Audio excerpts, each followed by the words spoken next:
सभागार में उपस्थित माननीय अध्यक्ष, महासचिव, कोषाध्यक्ष, मुख्य अतिथि एवं सभी माननीय इंजीनियर्स को मैं पैर छूकर प्रणाम करता हूँ। साथ ही मैं धन्यवाद भी देता हूँ कि महोदय आपने हमें अपने समक्ष बात करने का अवसर प्रदान किया। महोदय, जैसा कि हम सभी जानते हैं कि बेसा बिहार का एकमात्र संगठन है जो इंजीनियर्स की आवाज़ है, इंजीनियर्स के हक के लिए हमेशा फाइट करता रहा है, जिसका श्रेय आप सभी महोदय को जाता है। माननीय सभी इंजीनियर्स, जैसा कि आला अधिकारियों द्वारा इंजीनियर्स को दिन प्रतिदिन कुचला जा रहा है, जिसका जीता जागता उदाहरण बीपीएससी द्वारा सेलेक्टेड इंजीनियर्स के साथ देखा जा सकता है। महाशय, चूंकि आला अधिकारियों द्वारा हमें अपने मार्ग से विचलित किया जा रहा है, जिस तरफ मैं आप लोगों का ध्यान आकृष्ट करना चाहूँगा। आप सभी हमारे गार्जियंस हैं, तो हम सदैव आपका मार्गदर्शन चाहेंगे। महोदय, हमारा विषय है बिहार अभियंत्रण सेवा वर्ग 2 नियमावली 2019 को दिनांक 9/11/2022 को संशोधित कर भूतपूर्व प्रभाव से लागू करने के संबंध में, जिसकी तरफ मैं आपको ध्यान आकर्षित करना चाहूँगा। बिहार अभियंत्रण सेवा वर्ग 2 नियमावली, जिसे बनाने का अधिकार पथ निर्माण विभाग रखती है, इसके द्वारा 6/3/2019 को नियमावली बनाया गया, जिस आधार पर सहायक अभियंता की कुल 8 विभाग में विज्ञापन प्रकाशित होती है एवं रिक्रूटमेंट नंबर 1/2019, 2/2019, 3/2019 एवं 4/2019 का एग्जाम मार्च के 11/12 मार्च 2022 को लिया जाता है एवं इसका रिजल्ट 15 जुलाई को प्रकाशित कर दिया जाता है, 15 जून को प्रकाशित कर दिया जाता है, माफी चाहूंगा मैं। और इसका डॉक्यूमेंट वेरिफिकेशन 2 जुलाई से पहले लगभग कर लिया जाता है। ये 3 डिपार्टमेंट में 3 विभाग में, जैसे कि सिविल, इलेक्ट्रिकल और मैकेनिकल के लिए थे। महोदय, हमारे डॉक्यूमेंट वेरिफिकेशन हो जाने के बाद 7 जुलाई 2022 को कॉन्ट्रैक्ट में काम कर रहे सिविल अभियंता के कुछ अभ्यर्थी कोर्ट में पहुंचते हैं और कोर्ट में 7 जुलाई 2022 को अपना एप्लीकेशन जो है दायर करते हैं और कोर्ट में स्टे लगा देते हैं 27 जुलाई 2022 को। महोदय, कोर्ट जो है स्टे लगाती है, इस बेसिस पे कहती है कि आप बीपीएससी अपने सारे एग्जाम्स को कंडक्ट कर सकती है, लेकिन रिजल्ट प्रकाशित नहीं कर सकती है। इन लोगों ने कोर्ट को ऐसे उलझा के रखा कि कोर्ट को पता ही नहीं था कि रिजल्ट आया है कि नहीं आया। हम लोग का रिजल्ट आ चुका था और डॉक्यूमेंट वेरिफिकेशन हो चुका था। उसके बाद महोदय, अभी मैटर कोर्ट में चल रहा होता है, लगभग 6 मंथ हो चुके हैं। इस 6 मंथ में कभी भी हियरिंग नहीं हुआ है। सरकार के आला अधिकारियों द्वारा, खास करके पथ निर्माण विभाग द्वारा 9/11/2022, मैं इस पे जोर देना चाहूंगा, 9/11/2022, इसी नवंबर में जो अभी 1 मंथ पहले बीता होगा, इस दिन सरकार के आला अधिकारियों द्वारा एक रूल्स लाया जाता है और इस रूल्स के द्वारा नियम को संशोधित किया जाता है और इसको 6/3/2019 से लागू किया जाता है। कहा जाता है कि इसमें जो कॉन्ट्रैक्ट पे इंजीनियर्स काम कर रहे हैं उनको मार्क्स में वेटेज दिया जाएगा और उम्र में वेटेज दिया जाएगा, छूट दिया जाएगा। और ये रूल्स लागू होगा 6/3/2019 से, जबकि ये रूल्स आता कब है? ये रूल्स आता है 9/11/2022 को। महोदय, चूंकि ये 3 साल पहले से इस रूल्स को लगाया जा रहा है, जिससे जो कि एक असंवैधानिक है, एक अमानवीयकृत है। इससे क्या होगा कि हम जितने भी सिलेक्टेड इंजीनियर्स हैं सबके सब बाहर हो जाएंगे। महोदय, इंजीनियर के साथ छल कपट का दूसरा उदाहरण मैं ये भी बिहार के विभिन्न विभागों में जैसे दिखाना चाहूंगा। बीटीएससी जो कि बिहार टेक्निकल सर्विसेज का एग्जाम लेती है, 5 बेसिस पे या जैसे भी लेती है, और हाल ही में बीपीएससी असिस्टेंट का एग्जाम लेने का काम की है। उसमें क्या किया है इन्होंने कि एक रूल्स आया है 2021 का, जिसमें 2021 में ये कहा गया है कि अब जो कॉन्ट्रैक्ट में काम कर रहे हैं, चाहे वो किसी भी विभाग में हो, इंजीनियर्स हो या फिर नॉन टेक्निकल डिपार्टमेंट हो, किसी भी, उसमें वेटेज 2021 से देने का प्रावधान का बात किया गया है सामान्य प्रशासन विभाग द्वारा। लेकिन आखिर ऐसा क्या है कि इंजीनियर्स का जो वेटेज का बात कहा गया है इंजीनियरिंग विभाग में, वो 2006-3-2019 से कहा गया है। महोदय, आप लोगों को मैं कुछ ध्यान आकर्षित करना चाहूंगा कि आरसीडी हम लोग के साथ क्या करती है। पूर्व में पथ निर्माण विभाग ने 30/8/2022 तथा भवन निर्माण विभाग ने 26/8/2022 को संचिका संख्या 6063 के तहत स्पष्ट किया कि उक्त ज्ञापन 10003 में दिए गए अंकों की अधिमानता के विवरण को भूतलक्षी प्रभाव से लागू नहीं किया जा सकता है। इसलिए पथ निर्माण विभाग एवं भवन निर्माण बताए कि अचानक ऐसी क्या स्थिति उत्पन्न हो गई कि उन्हें रातों रात इस नियम को संशोधन करना पड़ा। महोदय, इसके लिए हमने सड़क से लेकर के विधानसभा तक अपनी बात को पहुंचाने का कार्य किया, लेकिन हमें इसका कुछ भी उचित फायदा या कुछ भी नहीं मिला। अभी मैटर कोर्ट में है। हम लोग आप लोगों के पास चल के आए हैं क्योंकि आप हमारे पेरेंट्स हैं, हमारे गार्जियंस हैं, हमारे गुरु हैं। हमें उम्मीद है कि आप लोग हमें एक अच्छे मार्गदर्शन देंगे, और मैं आप लोगों से हाथ जोड़ के विनती करता हूं कि आप लोग प्लीज हम लोगों का साथ दीजिए।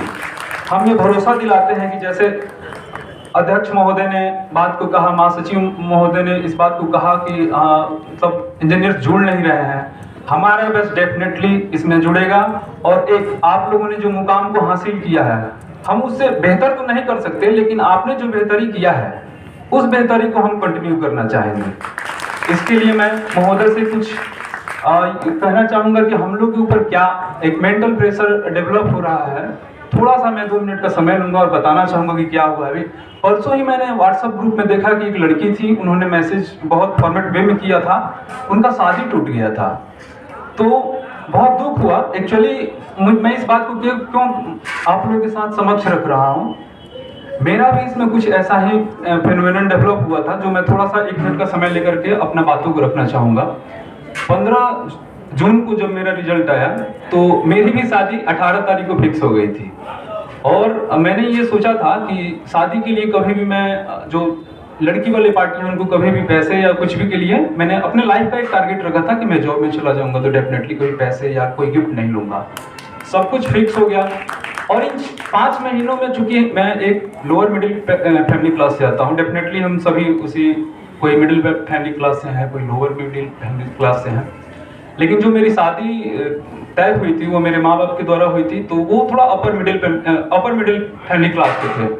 तो सिर्फ जॉब के लिए ही भरोसे लोग शादी कर रहे थे। 5 महीने में उन्होंने, मुझे लगता है कि 5000 बार पूछा होगा कि आपको ज्वाइनिंग कहाँ हुआ है, और मैं इस चीज़ को कैसे समझा पाता।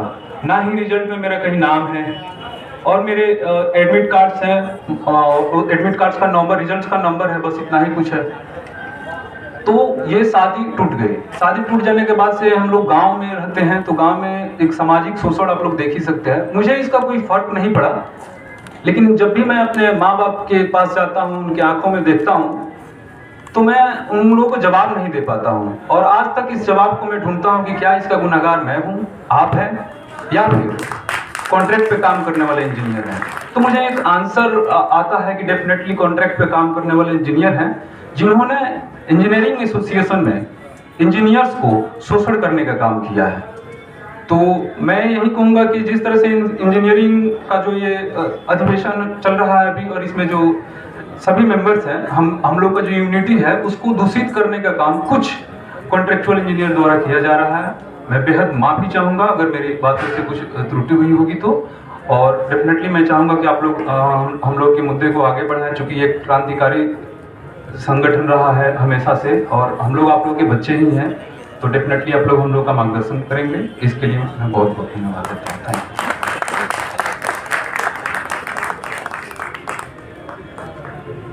Respected dignitaries and my dear friends, today I want to express my grievances in front of you all.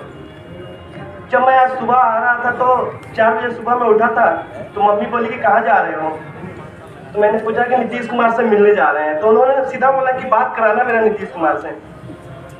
तो मैं बोला कि ठीक है माँ, मैं जाते ही आपको बात कराऊंगा मैं वहाँ से। एक लड़के ने पूछा कि तुम्हें तो बिना कोचिंग के ही बीपीएससी यही निकाल दिया भाई, तो मैंने पूछा कि मैं 8 मेंबर था, आज मैं 3 हो गया, मेरी माँ, बहन और मैंने 5 मेंबर को खोया है। मैं अकेला मेंबर हूँ। अब मैं अपने घर में की अर्निंग कर सकता था, जो मैं रेजिडेंस में पहले पढ़ाता भी था। मैं 19 में जॉब छोड़कर फुल टाइम पढ़ाई किया। एक तो बीपीएससी की पॉलिसी इतनी गंदी है, 19 का एग्जाम 22 में होता है। 3 साल चलिए हम अपने आप को रिस्पॉन्सिबल मानते हैं कि मैं अपने घर का खर्च खुद उठा। 22 में जब मेरा रिजल्ट आ जाता है, उसके बाद से एक एक दिन एक बेरोजगार पर क्या बीतता है, एक एक दिन का खर्च मेरे घर में कौन उठाएगा। और ये मेरी कहानी नहीं है, 305 इंजीनियर्स की कहानी है। अगर हम सिलेक्ट नहीं होते तो मेरी दोस्त थी यहाँ पे, मैं आज सिलेक्टेड हूँ। मैं अपनी माँ को रोज 6 साल से झूठ बोलता हूँ कि माँ मैं कर लूंगा। लगभग 150 एग्जाम में, हर एग्जाम में फेल होता रहा। एक एग्जाम मौका मिला, बीपीएससी, यही क्वालिफाई किया। उस दिन मेरे घर में किसी को शायद नींद नहीं आया होगा। और फाइनली इतना बुरा लगा कि जब कोर्ट केस हुआ, जो इंटेंशनल था, जैसे मेरे दोस्त लोग कॉन्ट्रैक्ट इंजीनियर से, उनको फोन किया मुझे कि अरे बधाई हो, आपका सिलेक्शन हो गया, तुम्हें बहुत जरूरत थी इसकी। मुझे लगा कि 2 दिन में ज्वाइनिंग, देखिए एक अनपढ़ आदमी, मेरे लिए तो अनपढ़ता ही है ना, क्योंकि मुझे लगा कि 10 दिन में ज्वाइनिंग आ जाएगी, मेरे घर का खर्च चलना शुरू हो जाएगा। और ये 6 महीना लग गया। कोर्ट केस मुझे नहीं पता कितना दिन चलता है।